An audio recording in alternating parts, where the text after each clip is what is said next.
پکار اٹھے سبھی اونچے، گلاب آیا گلاب آیا۔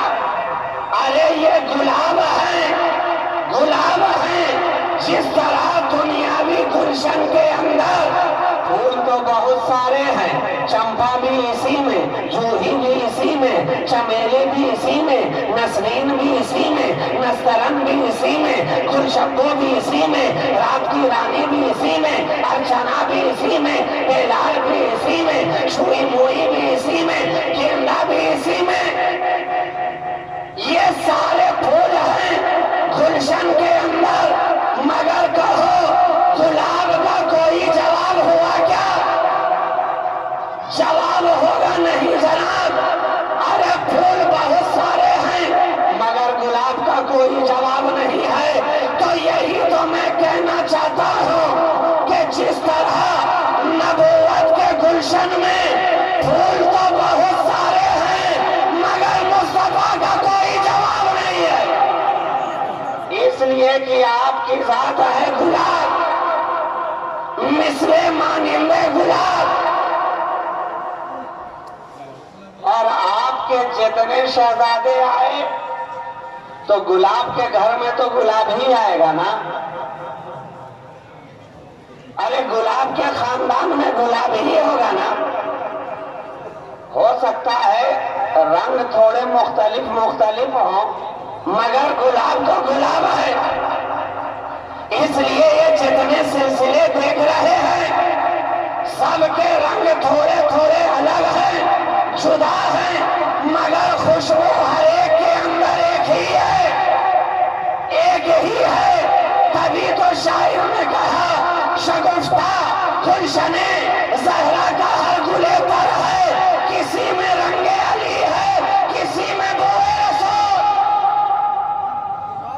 تو رنگ الگ الگ ہو سکتا ہے مگر خوشبو سب کے اندر نبی کے پسینے کی ہے، خوشبو سب کے اندر نبی کے مشام جاں کی ہے، خوشبو سب کے اندر نبی کے بدن مبارک کی ہے، خوشبو سب کے اندر نبی کے خون کی ہے، خوشبو سب کے اندر نبی کے لعاب کی ہے، خوشبو سب کے اندر خمیر رسول کی ہے، خوشبو سب کے اندر طینت رسول کی ہے، خوشبو سب کے اندر فطرت رسول کی ہے، خوشبو سب کے اندر بوئے رسول کی ہے۔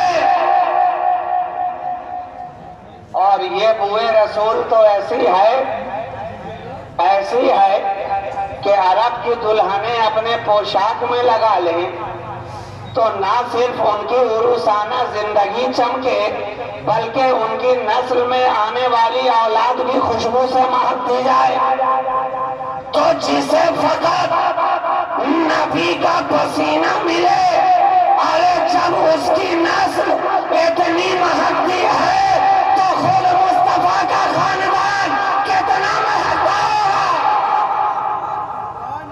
خود نبی کا گھرانہ کتنا مہکے گا۔ اور یہ تو وہ گھرانہ ہے کہ سارا زمانہ ایک طرف نظر آتا ہے، نبی کا گھرانہ ایک طرف۔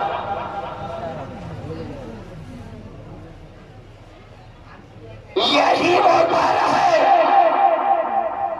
رسالت یہاں، نبوت یہاں، ولایت یہاں، امامت یہاں، طہارت یہاں، نظافت یہاں، کرامت یہاں، شرافت یہاں، صداقت یہاں، عدالت یہاں، شجاعت یہاں، سخاوت یہاں۔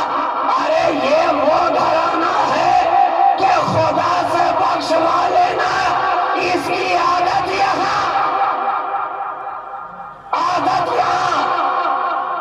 یہ اہل دل کا گھرانہ، یہ اہل ولا کا گھرانہ، یہ سیدہ زہرا کا گھرانہ، اور وہ سیدہ زہرا جن کے سر پر علی کی محبت کا صحرا اور جن کے دروازے پہ جبریل کا پہرا،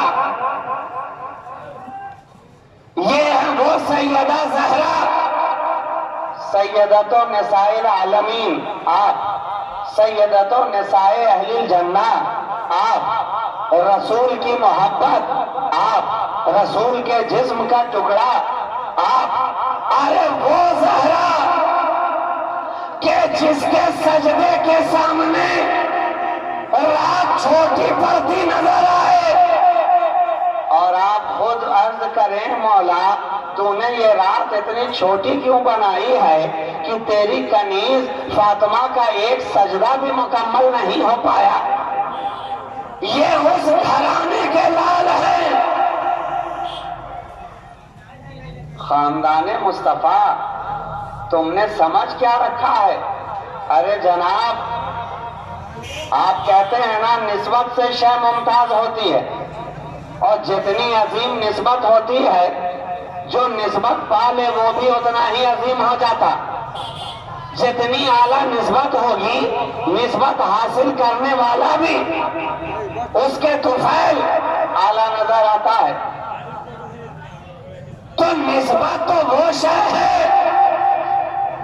کہ پیڑ پودے کو ملے، کنکر پتھر کو ملے، پہاڑوں کو ملے، جبل کو ملے تو وہ اعلیٰ ہو جائے، وہ اعلیٰ ہو جائے۔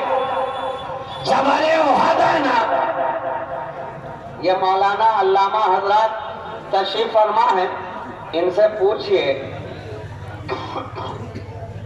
پوچھئے جبل احد پر جب ہمارے آقا تشریف لے گئے تو وہ بھی فرط مسرت میں پہاڑ بھی جھومنے لگا، مچلنے لگا۔ اب آج لوگ اعتراض کرتے ہیں کہ یہ نعت مصطفیٰ جب پڑھی جاتی ہے، جب ذکر مصطفیٰ کیا جاتا ہے، جب محفل سما کے اندر نعت و مناقب کے اشعار پڑھے جاتے ہیں، جب حسن مصطفیٰ کی بات ہوتی ہے، جب بوئے رسول کی بات ہوتی ہے، جب کوئے رسول کی بات ہوتی ہے، جب زلف رسول کی بات ہوتی ہے، جب موئے رسول کی بات ہوتی ہے، جب آرزوئے رسول کی بات ہوتی ہے، جب جستجوئے رسول کی بات ہوتی ہے، تو یہ سننے والے مچلتے کیوں ہیں؟ مچلتے کیوں ہیں؟ کہہ دینا نادان، ارے نبی کی محبت تو وہ ہے کہ پہاڑ کے سینے میں آ جائے تو پہاڑ مچلتا نظر آتا ہے۔ ہم تو سنی مسلمان ہیں، ہمیں تو یہ محبت دھو دھو کے پلائی گئی ہے۔ اہل خانقاہ نے نگاہوں سے نگاہیں ملا کر یہ محبت ہمیں پلائی ہے، ہمارے دلوں میں ڈالا ہے، اور سلسلہ در سلسلہ، نسل در نسل یہ محبت کا مزدار، یہ محبت کا پیغام، یہ محبت کا درس ہمیں سلسلے والے دیتے نظر آ رہے ہیں۔ تو پہاڑ پہ گئے، آقا ہمارے آپ کا قدم کیا پڑا کہ عشق میں، وہ پورے شوق میں، مستی میں، جذبہ و کیف میں پہاڑ بھی مچلنے لگا۔ نبی نے اپنے پائے مبارک سے ٹھوکر لگائی، فرمایا اسکن، ٹھہر جا، ٹھہر جا، جانتا نہیں کہ تجھ پہ ابھی ایک نبی، ایک صدیق اور 2 شہید ہے۔ اس لیے کہ نبی کی ذات وہاں پہ تنہا نہیں تھی، جناب صدیق اکبر بھی ساتھ تھے، جناب فاروق اعظم بھی ساتھ تھے، جناب